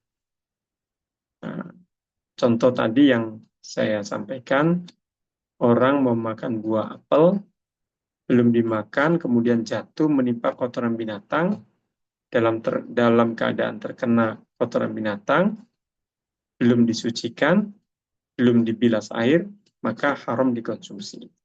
Nah, ini halal dikonsumsi itu menjadi haram karena mutanajis, terkontaminasi najis. Tapi kalau dibilas dengan air kemudian suci kembali, ya kembali halal dikonsumsi. Kemudian yang kedua adalah sesuatu yang suci tidak otomatis halal dikonsumsi. Ini sesuatu ini suci, misalkan daun ganja, opium, ini suci. Kalau ada orang sholat, di saku bajunya ada daun ganja, ada opium, nah, ini sholatnya sah, karena itu suci. Tapi kalau dikonsumsi, ini lain lagi. Hukumnya haram dikonsumsi. Karena ada unsur iskar, memabukkan. Nah, itu relasi yang kedua. Jadi sesuatu yang suci tidak otomatis halal dikonsumsi. Kemudian yang ketiga, halal haram identik dengan konsumsi. Suci najis identik dengan pemakaian. Jadi halal haram identik dengan konsumsi, suci najis identik dengan pemakaian. Jadi sertifikat halal ini, nah ini kecuali sertifikat halal ya. Sertifikat halal ini walaupun namanya halal, sertifikat halal, tapi ini mencakup apa yang dikonsumsi dan juga apa yang digunakan atau dikenakan. Kalau yang dikonsumsi jelas, ada makanan, minuman, obat, kemudian diberi label halal. Kalau yang digunakan atau dikenakan seperti kosmetik misalkan. Kosmetik ini hanya digunakan untuk bagian luar tubuh, untuk wajah, untuk tangan, untuk kaki, untuk kulit, untuk rambut misalkan. Nah ini diberi logo halal juga, sertifikat halal. Atau misalkan ada kulkas, lemari es freezer berlogo halal. Nah, ini padahal digunakan tidak dikonsumsi juga bisa. Itu karena ya itu tadi untuk menghindari apa-apa yang terkontaminasi najis atau sesuatu yang najis. Jangan sampai kemudian digunakan oleh kita. Nah, makanya ada sertifikat halal walaupun sesuatu yang hanya digunakan tidak dikonsumsi. Nah, itu maksudnya tadi supaya uh, untuk memetakan mana yang suci dan yang tidak suci tadi. Nah, itu terkait dengan relasi suci najis dengan halal haram. Kemudian tentang fatwa. Sekarang fatwa. Bapak Ibu para peserta yang saya hormati, sebelum nanti saya akan menyampaikan beberapa contoh fatwa Majelis Ulama Indonesia terkait dengan pangan, obat-obatan, kosmetik, dan jasa, saya akan memaparkan secara sekilas tentang fatwa itu sendiri. Apa itu fatwa? Jadi fatwa itu adalah ketetapan hukum fikih yang dikeluarkan oleh ulama, baik secara individu maupun kolektif. Jadi penjelasan fikih, jawaban fikih atas pertanyaan orang. Yang memberi jawaban ini namanya mufti, yang bertanya namanya mustafti. Baik mufti maupun mustafti bisa orang per orang, bisa juga lembaga atau organisasi. Nah, yang memberikan fatwa bisa kiai fulan, ajengan fulan, tuan guru fulan, orang per orang, boleh. Atau lembaga yang menyampaikan fatwa, misalkan Komisi Fatwa Majelis Ulama Indonesia, Lembaga Bahsul Masail, Pengurus Besar Nahdlatul Ulama, Majelis Tarjih Muhammadiyah, dan seterusnya. Nah, ini juga bisa lembaga. Begitu juga yang mustafti, yang bertanya atau meminta fatwa. Bisa orang per orang, bisa juga lembaga. Nah, itu yang namanya fatwa. Ada mufti, ada mustafti. Tapi terkait dengan fatwa produk halal, kalau tadi fatwa secara umum ya Bapak Ibu, fatwa secara umum, jadi misalkan fatwa terkait dengan jual beli, terkait dengan perniagaan, fatwa terkait dengan hukum keluarga, suami istri, atau hak asuh anak, atau tentang nafkah, atau tentang banyak hal. Nah, itu secara umum, apapun tentang warisan, tentang zakat, dan seterusnya. Nah, itu tadi yang memberikan fatwa bisa orang per orang, bisa juga lembaga. Nah, khusus fatwa produk halal, yang berhak dan berwenang untuk menyampaikan fatwa hanya lembaga. Dan lembaganya pun hanya dua. Yang pertama adalah Komisi Fatwa Majelis Ulama Indonesia. Yang kedua adalah Komite Fatwa Badan Penyelenggara Jaminan Produk Halal atau BPJPH. Jadi selain dua lembaga ini, tidak mempunyai kewenangan untuk mengeluarkan fatwa produk halal. Jadi fatwa produk halal ini fatwa yang nanti akan dijadikan acuan BPJPH mengeluarkan sertifikat halal. Nah, ini adanya pada fatwa produk halal. Dan yang berwenang untuk mengeluarkan itu hanya dua. Komisi Fatwa Majelis Ulama Indonesia dan Komite Fatwa BPJPH. Nah, itu. Kemudian dalil fatwa, ini ya secara umum seperti ketika ulama beristihad ya landasannya ada Al-Qur'an, kemudian hadis Kanjeng Nabi SAW, kemudian ijma kesepakatan ulama, kemudian kias, dalil analog, kemudian beberapa dalil yang lainnya, dalil syar'i yang lainnya. Nah, ini tentang dalil untuk fatwa. Kemudian ini beberapa contoh fatwa Pak Ibu. Yang pertama adalah fatwa tentang proses penyembelihan hewan. Ini fatwa nomor 12 tahun 2009. Nah, singkatnya begini. bahwa penyembelihan dilaksanakan dengan niat menyembelih dan menyebut asma Allah. Penyembelihan dilaksanakan dengan niat menyembelih dan menyebut asma Allah. Kemudian penyembelihan dilakukan dengan mengalirkan darah melalui pemotongan saluran makanan al-mari, saluran pernapasan al-hulqum, dan dua pembuluh darah al-wadajain. Saluran makanan al-mari, saluran pernapasan al-hulqum, dan dua pembuluh darah al-wadajain. Ini tiga-tiganya harus terpotong dan ada di leher binatang. Kemudian penyembelihan dilakukan dengan satu kali sayatan secara cepat. Setelah itu, biarkan binatang tadi gerak-gerak, klepek-klepek ya, atau darah mengalir deras, atau kalau kambing, sapi, kerbau ada mendengkur misalkan, biarkan sampai terdiam. Itu menunjukkan hayatun mustaqirroh, tanda-tanda hidup setelah disayat. Kemudian dibiarkan sampai terdiam, memastikan bahwa matinya binatang tadi itu karena proses penyembelihan.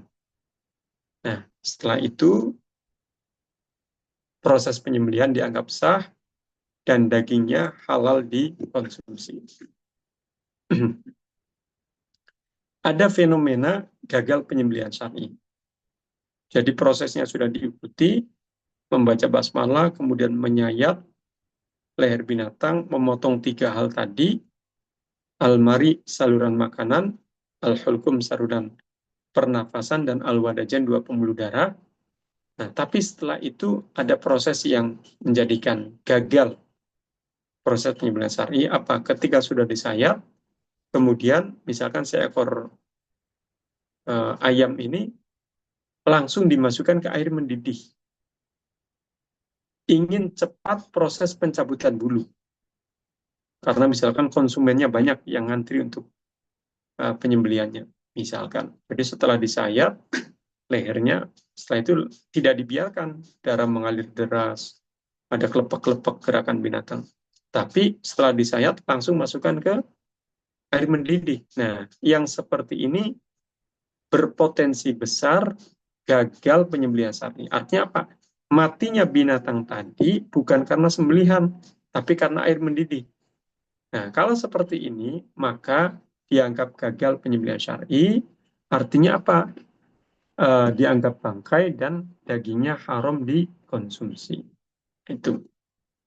Kemudian standar alat penyembelihan sesuai dengan fatwa di sini, ya apapun yang tajam boleh dijadikan alat untuk penyembelihan, asal bukan berupa kuku, gigi, taring, atau tulang. Kuku, gigi, taring, atau tulang. Nah, ini tidak boleh. Selain itu boleh, yang penting tajam. Kemudian standar penyembelihnya beragama Islam dan sudah akil baligh dan memahami tata cara penyembelihan syar'i. Nah, ini fatwa yang terkait dengan penyembelihan hewan. Kemudian contoh fatwa dari MUI yang kedua adalah fatwa tentang alkohol. Ini fatwa nomor 11 tahun 2009. Banyak sekali orang yang rancu dalam memahami apa itu al-khamr, apa itu alkohol. Padahal dua hal ini berbeda. Hukumnya pun berbeda. Al-khamr adalah minuman yang memabukkan. Terbuat dari apapun. Kalau minuman itu memabukkan, berarti itu namanya al-khamr. Nah, hukumnya najis dan haram dikonsumsi. Itu al-khamr. Najis dan haram dikonsumsi. Nah, kemudian alkohol. Alkohol ini dalam fatwa MUI dijelaskan, alkohol terbagi menjadi dua macam. Ada alkohol hasil samping industri khamr, artinya alkohol yang didapat dari satu pabrik, satu perusahaan yang memproduksi minuman yang memabukkan, pada saat yang sama juga memproduksi alkohol untuk diperjualbelikan. Nah, ini alkohol hasil samping industri khamr, hukumnya najis dan haram dikonsumsi. sama seperti al-khamr. Nah, kategori yang kedua adalah alkohol bukan hasil samping industri khamr. Alkohol bukan hasil samping industri khamr. Nah, ini alkohol yang didapat misalkan dari fermentasi buah secara alami, karena sejatinya buah-buahan yang matang, ada nanas, ada mangga, ada durian yang matang itu ya secara alami itu mengandung alkohol, tentu dengan kadar yang berbeda-beda.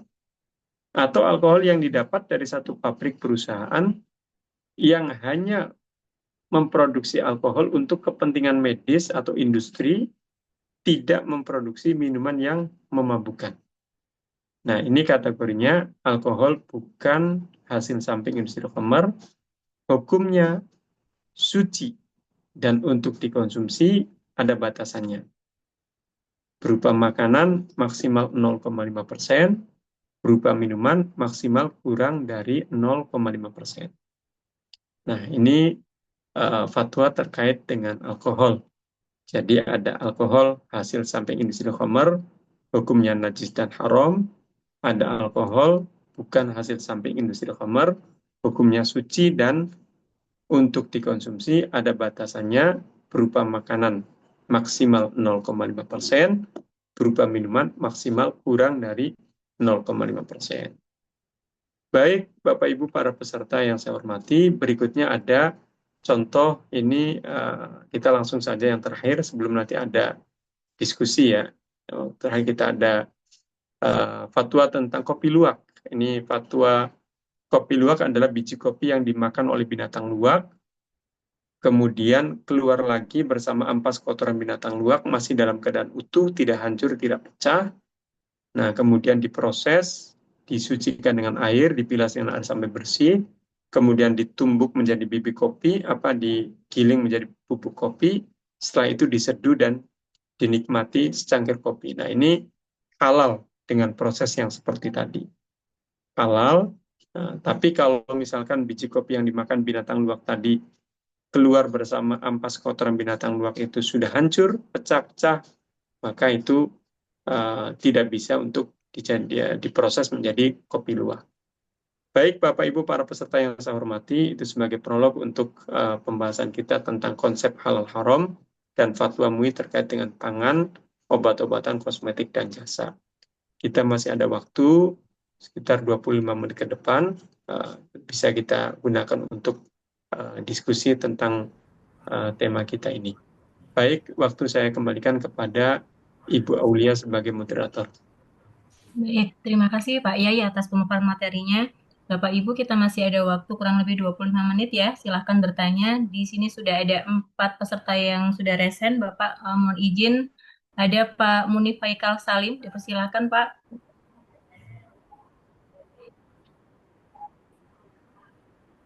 Ya, jazakallah Ustadz Pak Kiai yang Ya, sudah menyampaikan. sama-sama Allah ijazik. Ada 3 pertanyaan saya, Pak. Silakan, Pertama, Pak. mantan Ketua Umum MUI, Bapak Kiai Haji Kiai Ali Yafi dulu pernah bikin Ya, buku, judulnya yang di situ mengangkat tentang Hibzul Bi'ah. Jadi baik, menjaga lingkungan, termasuk di sini alam. Bagaimana kalau kita bisa memelihara alam dengan baik, maka itu akan bermanfaat. Tapi ketika kita nggak bersahabat dengan alam, tentunya akan terjadi bencana dan sebagainya. Pertanyaan saya, Pak Kiai, apakah baik, makosid syariah itu harus 5, nggak bisa ditambah, misalnya dengan hibzul bi'ah tadi, usulan dari Pak Kiai yang tadi disebutkan itu? Itu pertama, Pak Kiai. baik, Apakah memang baku 5 itu? Nah, yang kedua, penggunaan khamar untuk kosmetik dan parfum itu sejauh mana Pak Kiai? baik, Dan kalau kita apa namanya tersentuh termasuk najis apa dan bagaimana kita membersihkannya Pak Kiai? iya, baik, Jazakallah. baik. Baik, Ada 2 pertanyaan ya, Pak Munir. betul. Tadi. Bisa langsung dijawab Pak Yai, mohon izin. Ya. Baik, baik, ya. Baik, ada pertanyaan dari Pak Munif tadi. Yang pertama kaitan dengan maqasid syariah. Jadi ada kronologinya, beliau tadi itu membaca buku karya Kiai Ali Yafi yang di situ ada penjelasan tentang hifdzul bi'ah, menjaga lingkungan. Ini apakah maqasid syariah itu hanya 5 hal tadi yang saya jelaskan, yang tadi hifdzun nafas, menjaga nyawa, kemudian hifdzuddin menjaga nyawa, hifdzun nafas hifdzuddin menjaga agama, hifdzun nafas menjaga nyawa, hifdzul akal menjaga akal, hifdzul mal menjaga harta, dan hifdzun nasab menjaga keturunan. Apakah hanya 5 itu atau bisa ditambahkan? Nah, ini sebenarnya menjadi pembahasan para ulama yang fokus dalam kajian maqasidus syariah dan kajian usul fikih. Sebagian ulama, betul, ulama kontemporer menambah maqasidus syariah itu nanti ada hifdzul bi'ah, menjaga lingkungan. Ada hifdzul amni, menjaga keamanan. Ada kaitannya dengan apalagi hifdzur rafahiyah kalau tidak salah. Ada kesejahteraan dan seterusnya. Jadi itu kaitan-kaitan dengan hal-hal kontemporer yang dianggap perlu untuk diperhatikan sehingga perlu disejajarkan atau dimasukkan sebagai bagian dari maqasidus syariah. Saya kira hifdzul bi'ah, menjaga lingkungan juga bisa dimasukkan dalam kategori maqasidus syariah. Dan ini sudah ada yang menyinggungnya. Di antaranya kalau di Indonesia Kiai Ali Yafi, dan juga ada beberapa referensi pakar maqasidus syariah yang juga menyinggung tentang ini. Misalkan tentang hifdzul hurriyah, menjaga kebebasan berpikir, kebebasan berpendapat dan seterusnya. Nah, ini juga ada pembahasan yang seperti itu. Kemudian terkait dengan tadi kalau di pertanyaan penggunaan khamr untuk kosmetik atau parfum. Penggunaan alkohol, Pak. Iya, jadi ini sebenarnya alkohol ya, Bapak Ibu. Jadi tadi perlu untuk membedakan al-khamr dengan alkohol. Kalau al-khamr ini kan minuman yang memabukkan, terbuat dari apapun. Itu namanya khamr. Itu hukumnya najis dan haram. Nah, kalau alkohol, itu tadi yang sesuai dengan fatwa MUI. Ada alkohol hasil samping industri khamr yang hukumnya najis dan haram dikonsumsi. Ada alkohol yang bukan hasil samping industri khamr, hukumnya suci.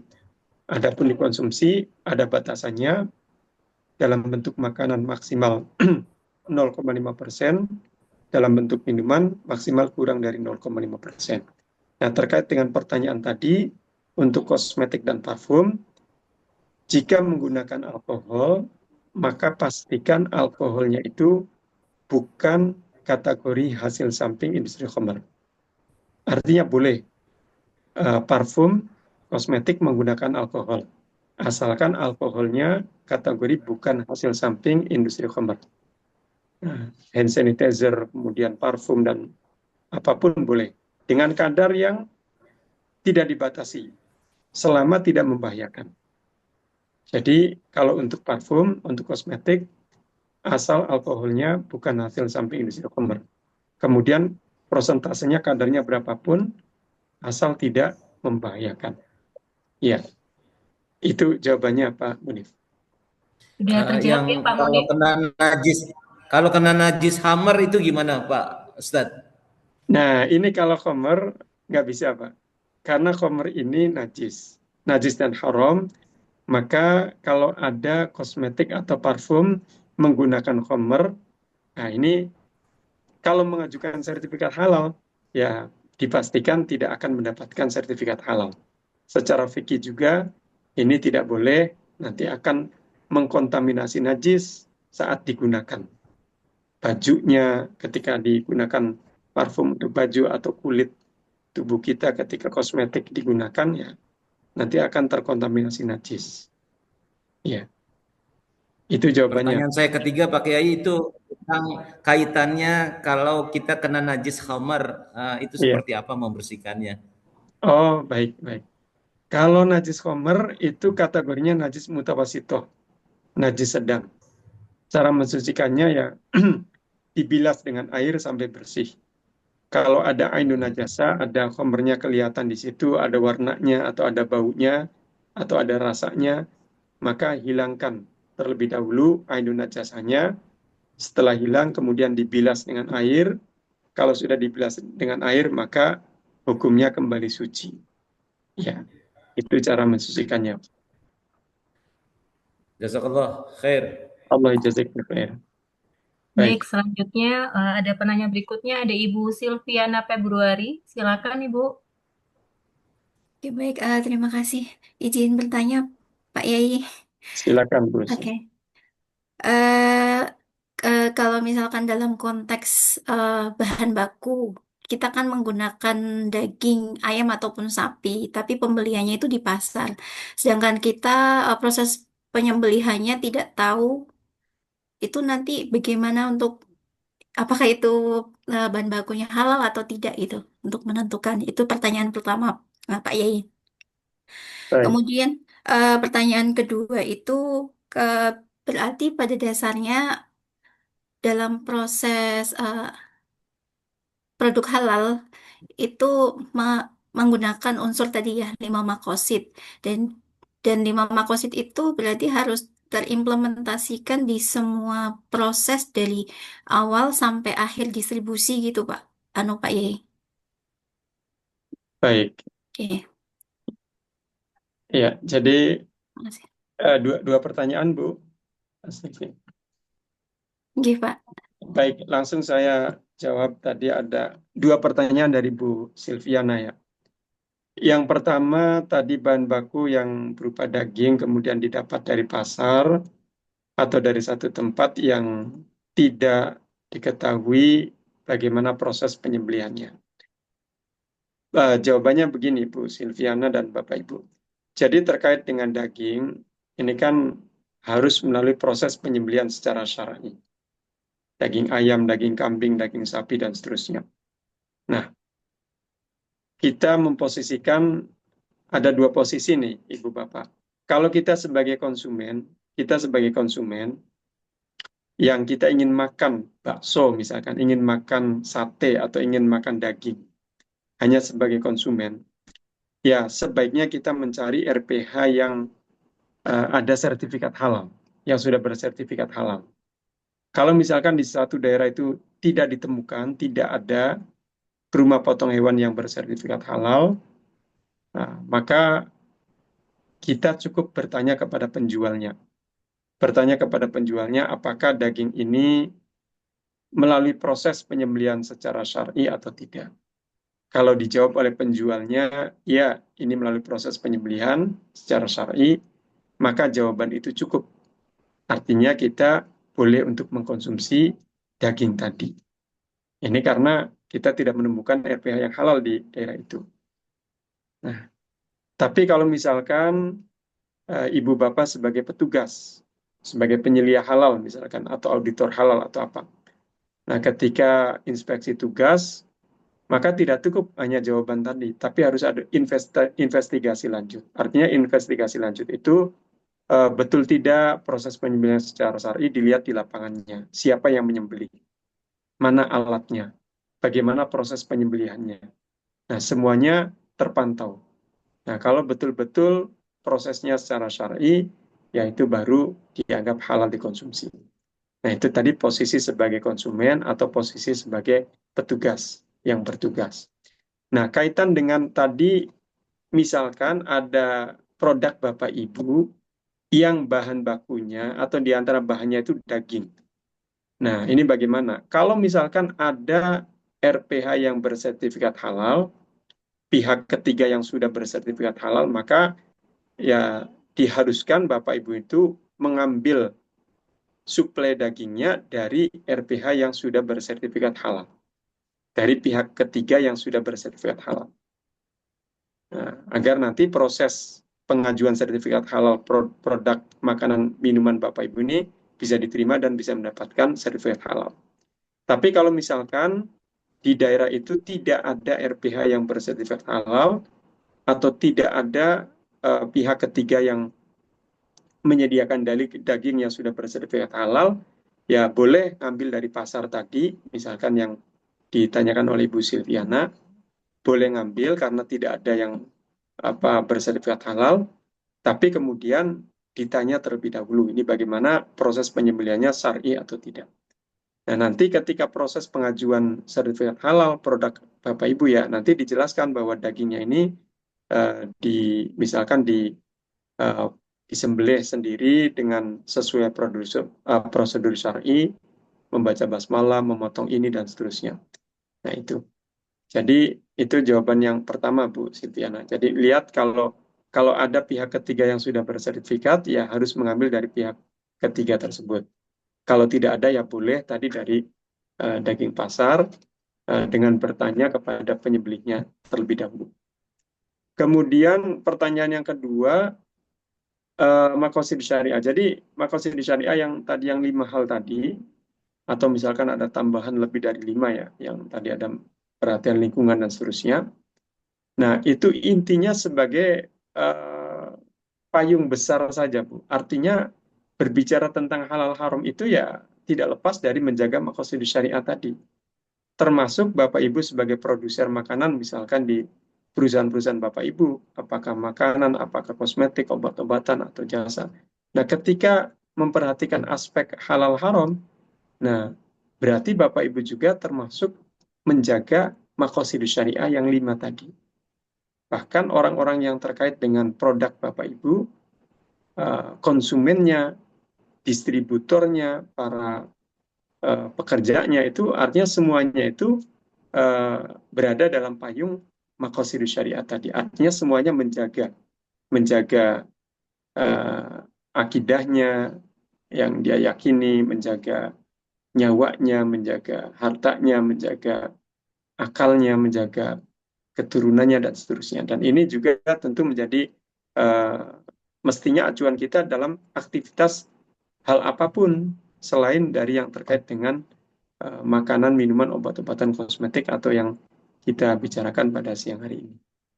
Jadi itu jawabannya Bu Silviana. Baik, sudah cukup Pak terjawab Yai. ya Bu Silviana. Izin bertanya satu lagi tadi, kalau misalkan terkait di industri tekstil gitu, kain, Iya, terus apa namanya, pewarna gitu, kita kan nggak tahu halal haramnya itu atau ada label halal di masing-masing pewarna kain kayak gitu, baik.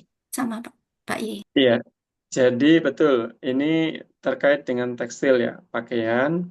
Ini juga perlu ada perhatian terhadap aspek kehalalan kesucian tadi. Ini sebenarnya lebih ke kesucinya itu ya, Bu Silviana dan Bapak Ibu. Karena pakaian ini kan nggak dikonsumsi, tapi digunakan. Orang sholat pakai baju.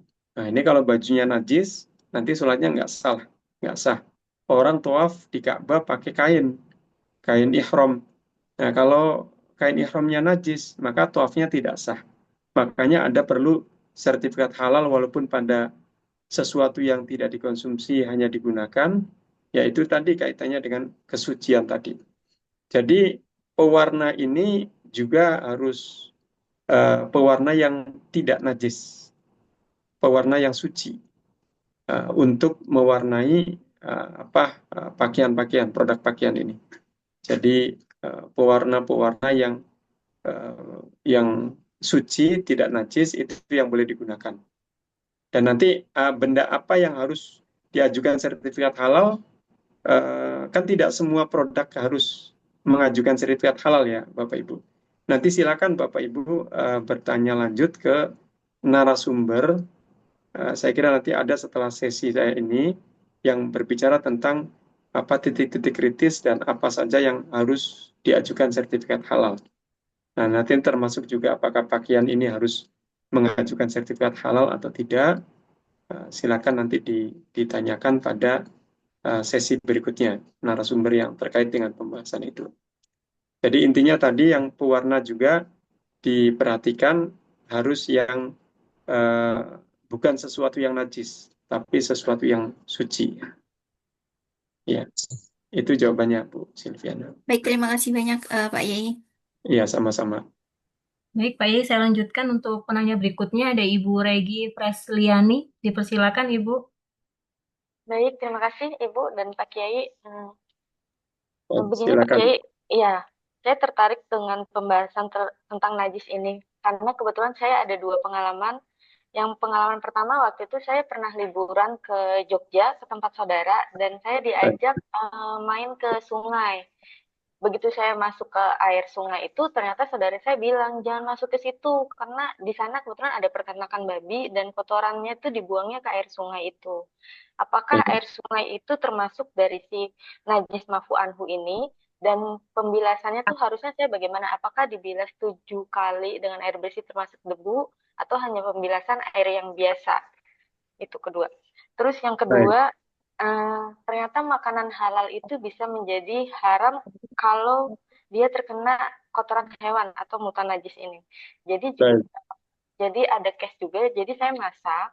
Nah, ternyata di situ ada kotoran hewan. Nah, sama suami saya itu hanya dibuang makanan yang kena kotorannya aja, sisanya dimakan sama beliau karena sayang masih banyak gitu. Nah, itu case-nya gimana? Apakah semua makanan itu walaupun yang terkena dikit termasuk si mutan najis, mutan najis atau masih boleh dimakan yang tidak terkena kotorannya? Itu Pak Kiai. baik. Dua pertanyaan dari Ibu Regi tadi ya. Jadi yang pertama tadi ada sungai yang ternyata menjadi tempat pembuangan proses babi yang terkait dengan babi dibuang ke sungai tadi. Nah ini bagaimana? Apakah air sungainya dianggap najis, kemudian orang yang terkena air itu menjadi terkena najis dan harus disucikan dengan 7 kali siraman, salah satunya dicampur dengan debu. Nah sekarang begini Bu, terkait dengan air dulu nih, sebelum saya menjawab masalah sungai yang terkena najis babi tadi. Air secara fikih itu ada kategori sedikit, ada kategori banyak. Kategori sedikit itu dalam fikih adalah air yang kurang dari 270 liter. Ketika air sedikit yang kurang dari 270 liter ini tertimpa najis apapun, maka otomatis airnya menjadi najis. Tidak boleh digunakan karena sudah najis. Yang kedua adalah air yang banyak. Air yang banyak ini secara fikih adalah air yang volumenya 270 liter atau lebih. Nah, kalau 270 liter atau lebih, kemudian tertimpa najis, maka tidak otomatis menjadi najis. Tapi dilihat dulu. Dilihat dulu apakah ada perubahan warna atau bau atau rasa. Kalau ada perubahan salah satu dari warna, bau atau rasa, atau ketiga-tiganya, maka air tadi statusnya menjadi najis. Tapi kalau tidak ada perubahan, baik warna, bau, atau rasa, setelah air tadi tertimpa najis, maka air banyak tadi masih dianggap suci, boleh dimanfaatkan, dan halal dikonsumsi. Nah, jadi air sedikit, air banyak. Acuannya itu dulu, Bu. Nah, sekarang sungai tadi menjadi tempat pembuangan limbah babi misalkan. Nah, dilihat dulu Bu, air sungainya tadi. Tentu air sungai ini air yang mengalir banyak ya, volumenya banyak, tentu lebih dari 270 liter. Tapi dilihat dulu, ada perubahan tidak airnya. Walaupun air sungai ini banyak, kemudian menjadi pembuangan najis, kalau di situ ada perubahan, misalkan bau atau rasa atau warna, maka air sungai tadi najis. Najis, dan kalau ada orang terkena air sungai tadi ya terkontaminasi najis. Tadi kalau najis mukholado babi yang najis berat, ya tentu harus dia mensucikan dengan 7 kali siraman, salah satunya dicampur dengan debu. Tapi kalau sungai yang tadi dikunjungi oleh Bu Regi tadi, kemudian dilihat airnya itu jernih, banyak karena volumenya banyak karena sungai kan, sungai mengalir deras, airnya jernih, kemudian baunya juga wajar, air sungai tidak ada yang ganjil ya. Nah, ini walaupun di ujung sananya ada tempat pembuangan misalkan kotoran babi, misalkan. Nah, ini air ini tetap suci karena volumenya banyak, kemudian tidak ada perubahan, apakah itu warna atau bau atau rasa. Nah, itu. Jadi patokannya di situ. Tapi kalau ada perubahan, walaupun airnya sungainya ini deras banyak, tapi ternyata ada perubahan, ini sudah apa warnanya sudah warna-warna kotoran babi atau baunya sudah bau-bau kotoran babi. Nah, ini namanya sudah najis. Najis, dan kalau terkena air itu ya otomatis kita juga terkena najis. Harus disucikan. Nah, jadi tadi harus dilihat dulu kondisi air sungainya. Kemudian yang kedua tadi masak, kemudian lagi masak kok ada kotoran binatang. Nah, ini sekarang begini Bu, proses masak itu termasuk proses produksi di perusahaan Bapak Ibu misalkan, proses makanan, itu di antara hal yang harus diperhatikan ketika mengolah bahan baku yang di situ potensi najis, maka harus disucikan secara maksimal terlebih dahulu. Kalau misalkan daging-dagingan, ini dibilas dulu secara bersih, maksimal dulu, maksimal. Dibilas maksimal, nah kalau sudah dianggap bersih suci, baru diproses penggorengan atau perebusan atau pengukusan atau proses yang lainnya. Tapi sudah melalui proses secara maksimal untuk mensucikan. Nah, kalau setelah itu kemudian di tengah proses ditemukan sesuatu yang najis, maka itu hukumnya ma'fu, dimaafkan. Artinya najisnya dibuang, makanannya masih boleh dikonsumsi. Kalau tadi awalnya itu proses pensuciannya sudah maksimal, tidak asal-asalan. Nah, sekarang kalau tadi masak yang Ibu Regi tanyakan, kalau masaknya sudah maksimal, misalkan sayurannya sudah dibilas maksimal, dagingnya sudah dibilas maksimal, kemudian bahan-bahannya dibilas maksimal, kemudian diproses masak. Nah, di tengah-tengah masak ternyata, oh ini masih ada bercak darah, oh ini masih ada sedikit kotoran misalkan. Nah, kalau memang awalnya itu sudah maksimal, nah ini kalau bercak darah itu ya tadi ya sudah dianggap ma'fu. Sudah dianggap ma'fu artinya sudah masih boleh dikonsumsi. Yang penting proses awalnya ya Bapak Ibu. Begitu juga tadi kalau misalkan ada kotoran, tapi yang awalnya ini betul-betul sudah proses maksimal, tapi kemudian ditemukan di tengah tadi, yang seperti Bu Regi contohkan pernah ya, yang seperti tadi. Nah itu kategorinya najis ma'fun anhu, dimaafkan. Ya, tadi dibuang kemudian masih bisa dimakan. Tapi kalau misalkan awalnya itu asal-asalan atau bahkan tidak dibersihkan sama sekali, ya ini itu najis dan tidak boleh dikonsumsi. Ya, itu jawabannya, Bu Regi. Baik, terima kasih untuk jawabannya. Pak Yai, mohon izin, di sini masih ada sekitar 4 peserta yang bertanya, 5 peserta, dan tapi karena keterbatasan waktu, Iya, apakah berkenan Pak jika peserta mungkin tulis pertanyaan di kolom chat, nanti akan saya sampaikan ke Bapak, begitu? Apakah berkenan? boleh silakan Bu. Boleh. Baik, terima kasih banyak Pak Yai. Bapak Ibu, karena kita keterbatasan waktu ya untuk sesi materi kedua ini kita berakhir di pukul 14.15.